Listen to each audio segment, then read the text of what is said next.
today we're going to be talking about theme and central idea. So today is the 14th of April, and 7th grade you're going to be doing page 16 in your packet, and 8th grade you're going to be doing page 13, and that's just what page we're starting on. In the next part I'll show you what page we're finishing on. So we're going to be talking about theme versus central idea. 8th grade you're going to be focusing on theme, and 7th grade you're going to be focusing on central idea, but they're really similar, so I want you guys to understand the differences between the two. So starting with theme most often is related to fiction, but it can be related to nonfiction too. And then central idea is most frequently related to nonfiction, but it can be fiction as well. But most often it's fiction, and then central idea is nonfiction.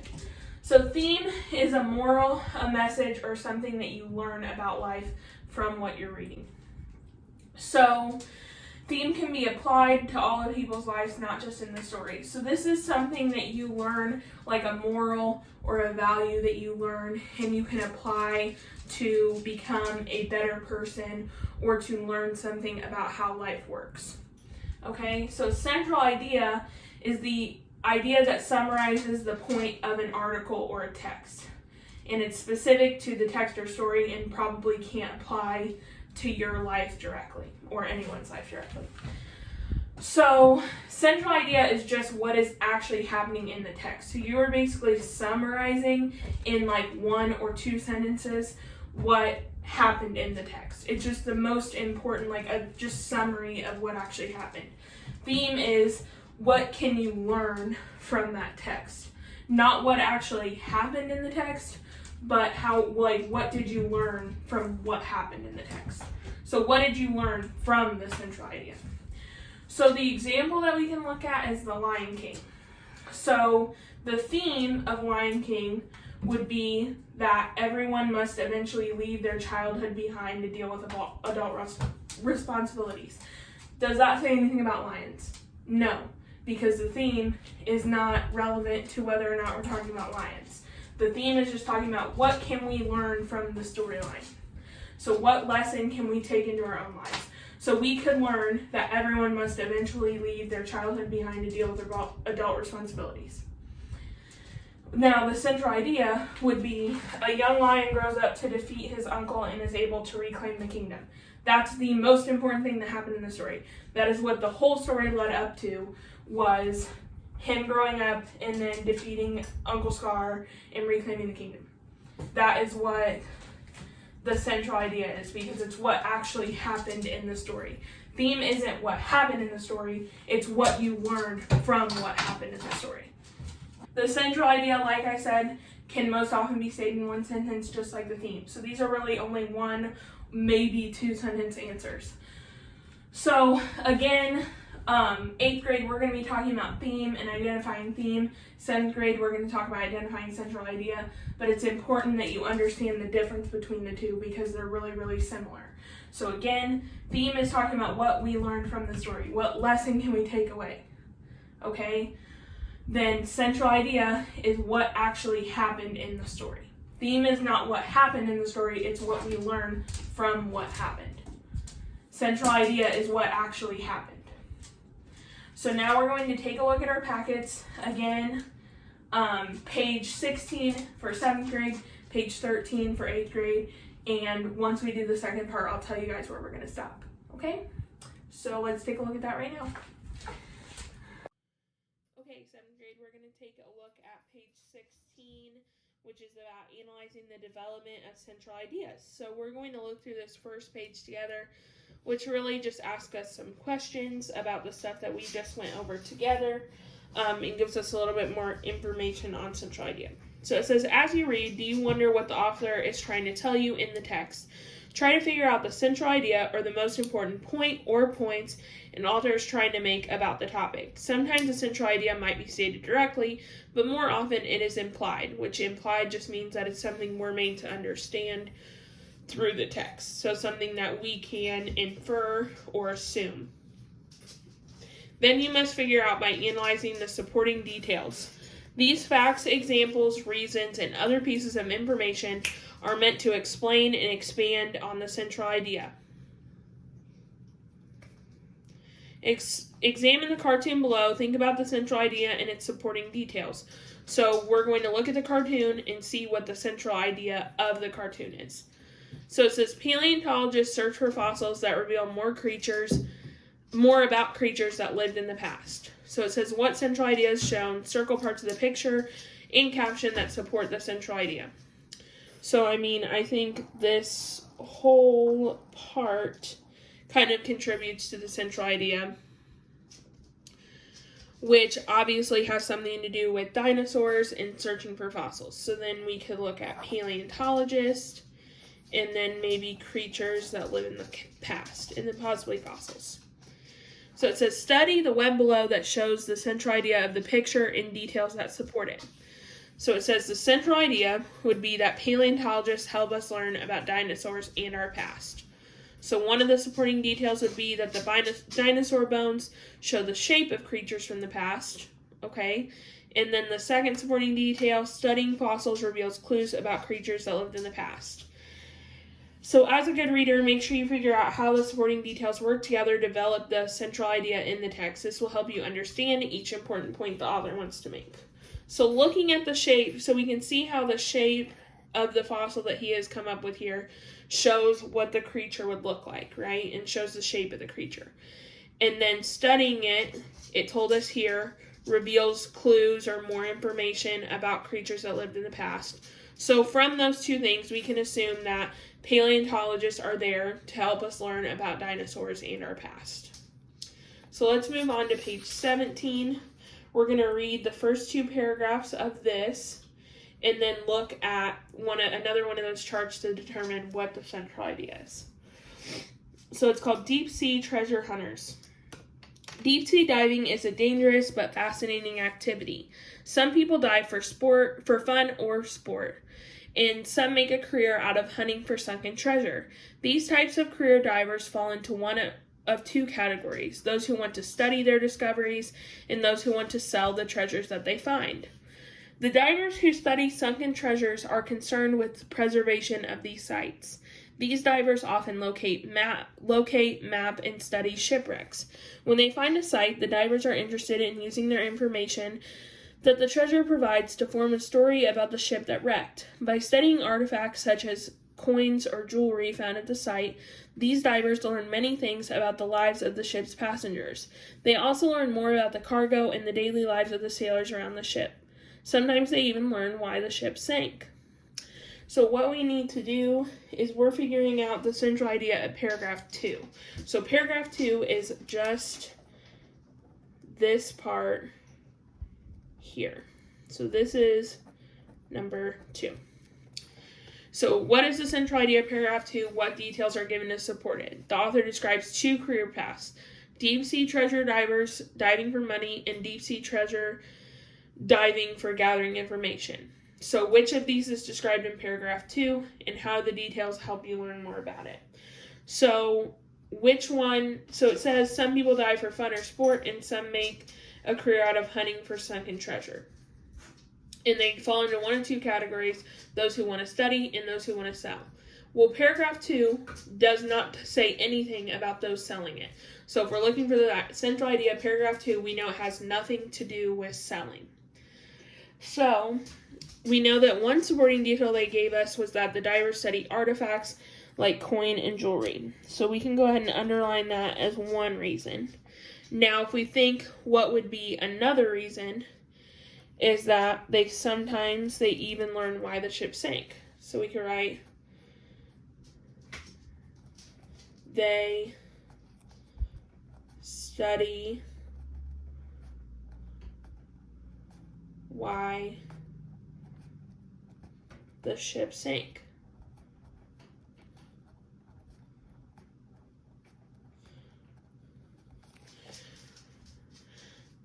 So if we know that the details are they study artifacts like jewelry and coins, and they study why the ship sank, what is the goal of the deep sea divers?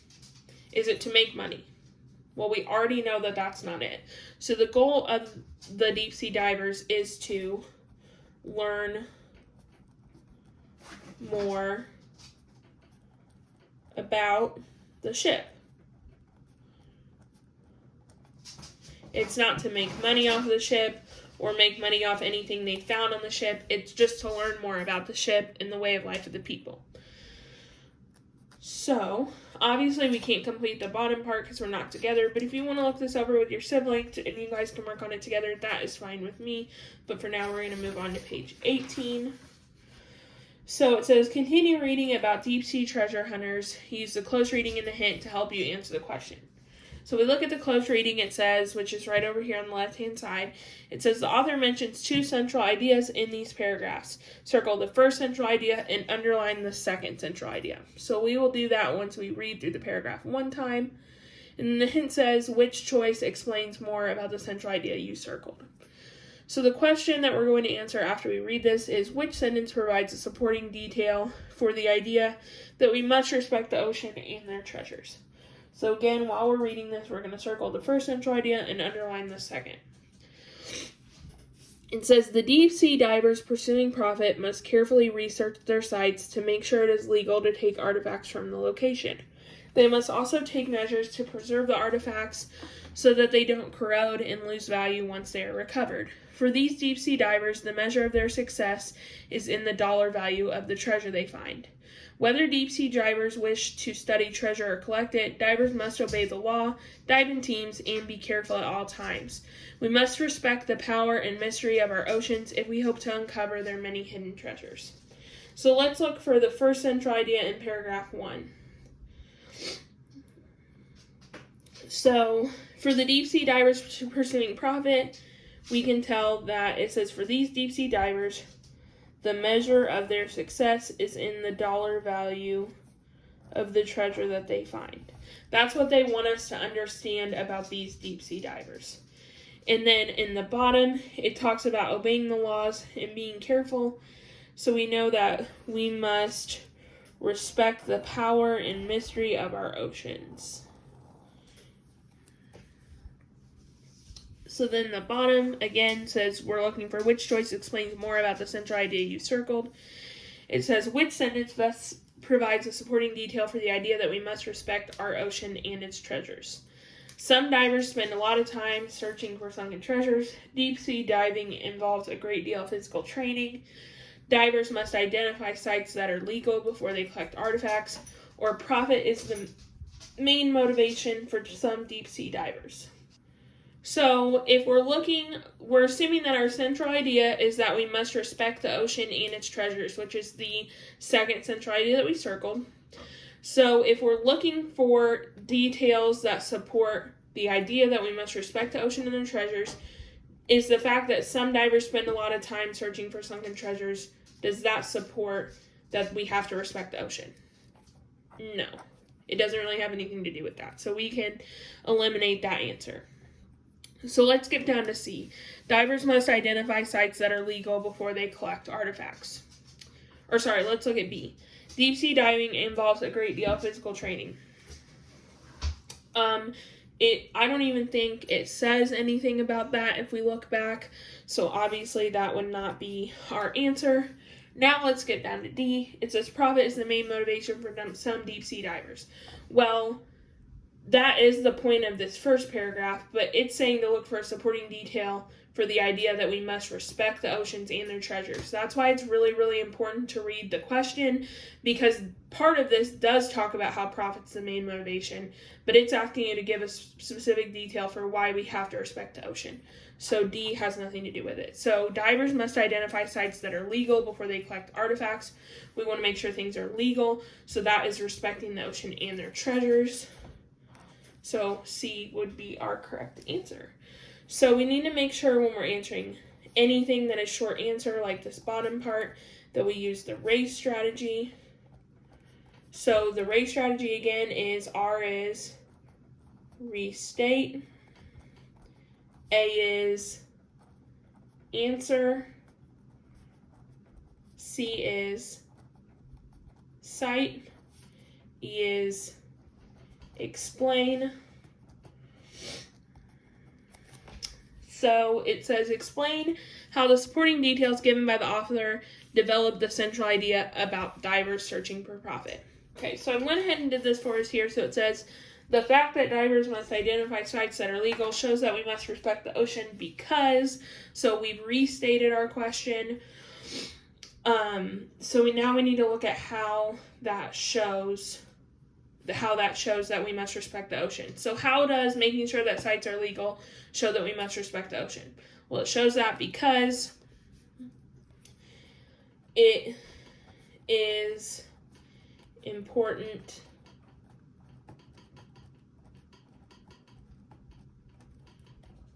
to respect the ship and its history.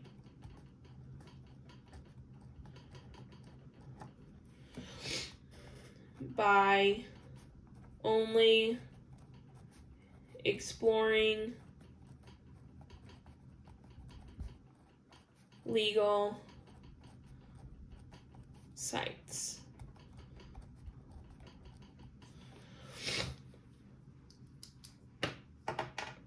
So that's our answer there. So now I want you guys to do pages 19 and 20 on your own. I will go ahead and read this with you, but then I want you guys to go ahead and answer the questions on page 20 on your own. So I'll go ahead and read this, but it says, as I read, I'll think about the central ideas the author is telling me about Sunny Williams. Why is she famous? What details about her life does the author want to share? So that's what maybe you should be thinking about while we're reading this. And then also, what does Sunny say about why she hasn't yet become an astronaut? Underline the quote in paragraph 3. If you're ever wondering what paragraph we're in, these numbers are about paragraphs here. So it says, after you've read it, reread paragraph 1, find and put a star, which is this little thing, next to a sentence that gives a central idea about Sunny Williams, then underline sentences with details that support this idea. So we'll do that together after we read through this. So it says, as 5-year-old Sunny Williams watched Neil Armstrong's fascinating moonwalk on television, she thought, that's what I would like to do. While she never thought of moonwalking as a realistic career goal, Williams' story proves that we can't always know where our path is going to lead us. If we believe in ourselves, though, we'll end up in the right place. Williams' career path was far from predictable. She says she was just an okay high school student. Because her brother had gone to the U.S. Naval Academy, she was drawn there too. Williams graduated from the Naval Academy and trained to become a Navy helicopter test pilot. Listening to a former astronaut talk about flying a helicopter as preparation for flying a moon lander, a light bulb went off in Williams' head. It dawned on her that the helicopter training could be her ticket to space. She realized, the only one who's telling me I'm not going to be an astronaut is me. So again, it said to underline the quote in paragraph 3 that tells us why she hadn't yet become an astronaut, which is the sentence that says, the only one who's telling me I'm not going to become an astronaut is me. Williams eventually trained to become a member of the International Space Station crew, where she served as a flight engineer and set a new record for women in space. Another first. She ran the Boston Marathon on a space station treadmill. Williams believes there is a message for young people in learning about the twists and turns that led her to the space station adventure. Maybe you want something, but you get something else. But if you make the best of it, things sort of work out. So again, let's reread paragraph 1 and star the sentence that gives us a central idea about Sunny Williams, and then underline sentences with details that support this idea. So let's reread that really quickly. A 5-year-old Sunny Williams watched Neil Armstrong's fascinating moonwalk on television. She thought, that's what I would like to do. While she never thought of the moonwalk as a realistic career goal, Williams' story proves we can't always know where our path is going to lead us. If we believe in ourselves, though, we'll end up in the right place. So, our central idea is that Williams' story proves that we can't always know where our path is going to lead. And then we're going to underline sentences with details that support this idea. So, the only one who's telling me I'm not going to be an astronaut is me. That's part of something that supports this idea. So now I want you guys to use the story on page 19 to answer the questions on page 20, and then we'll take off on page 21 on Wednesday. But again, I'll be available in office hours. I know some of this can be kind of confusing, so you can get on Zoom to talk with me, or call or text my Google Voice number. So I hope to talk with you guys more later today. Thanks.